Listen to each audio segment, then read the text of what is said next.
Ambassador, thank you so much for being here. You know, commerce seems to be Chile's driving force in foreign policy right now. Your country just signed a deal in the Middle East, and President Bachelet paid a visit here to the United States in January, visiting the port of Wilmington and the port of Philadelphia. What are behind all these visits?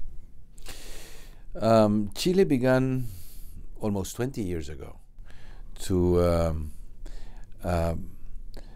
understand that it had to globalize its economy and had to push for trade agreements. We saw that the WTO was not progressing in the way in which we wanted, the World Trade Organization, that we were very actively pursuing global agreements. But if our economy wanted to become competitive and wanted to innovate, we had to participate in the big markets. Therefore, we began in the 90s with an agreement with Canada, a trade agreement with Canada, and then we went for a trade agreement with the United States and with the European Union. Now we have signed more than 62 trade agreements in the world. Our economy is extremely linked to the biggest economies in the world. Our president came to Wilmington, that's right. The reason is because she wanted to underline the importance of our trade with the United States. And Wilmington in particular, because the biggest part of our exports in food come to the United States, particularly our fruit, most of our wine, most of our production in lumber, and they come through the port of Wilmington. Therefore, what we wanted to do is to underline the importance that the area of Philadelphia has for our trade and for our economy in general. In 2013, China has been Chile's main trading partner. Talk to me about this relationship. How do you see this relationship progressing as we enter this new year? China has become the biggest, the biggest client of Chilean exports. We look at this market, of course, with an enormous interest. But we are exploring the Chinese market in a very conscientious and dedicated way. We want to increase the export of our processed food industry to China. We know that China has been mainly importing copper from our country.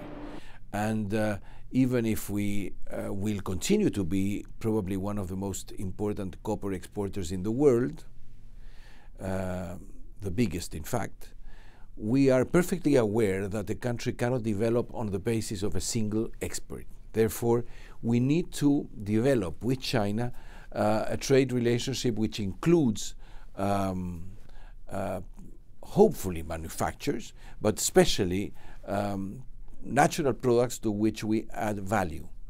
This needs a lot of effort, a lot of presence in China, which is, as we all know, a very big country, and a lot of diplomacy too.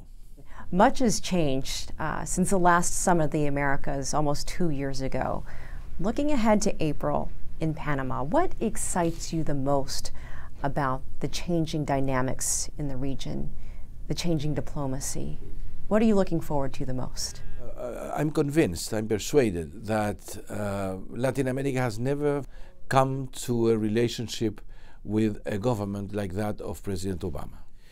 Not only the problem of the increasing division between rich and poor, which is a very serious problem for Latin America, but the concern with education, the concern with clean technologies in energy, concern with development in general terms. This is an important opportunity for Latin America and the US to discuss in the same terms.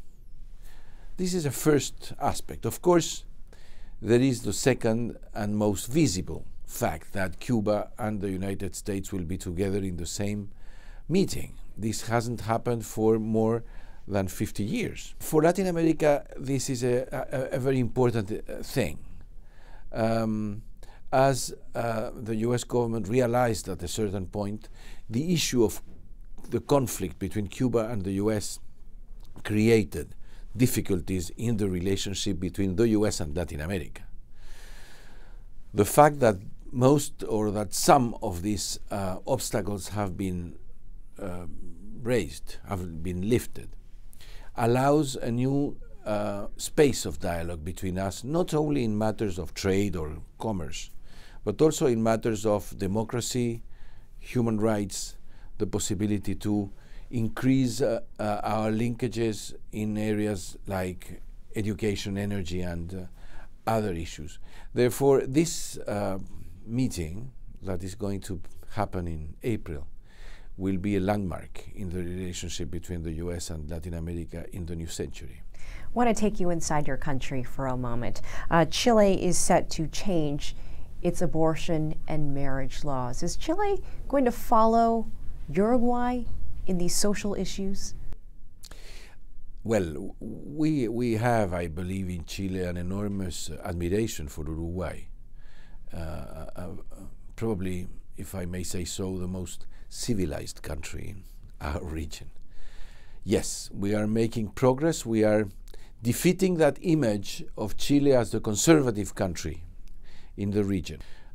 We are expanding rights, including the rights of all people to associate themselves and to live together. We are giving our minorities new rights. We want to make progress not only in the gay community's rights, but also in the indigenous community's rights, in which we have been, I believe, we have faced a certain backwardness in our relationship with these indigenous communities. And the president has just signed a project to legalize, in certain cases, abortion rights for women, which is something I believe the majority of the country, an important majority according to the polls, considers is a right that should be attended. Ambassador Juan Gabriel Valdes, thank you so much for joining us here on America's Now. Thank you very much for having me.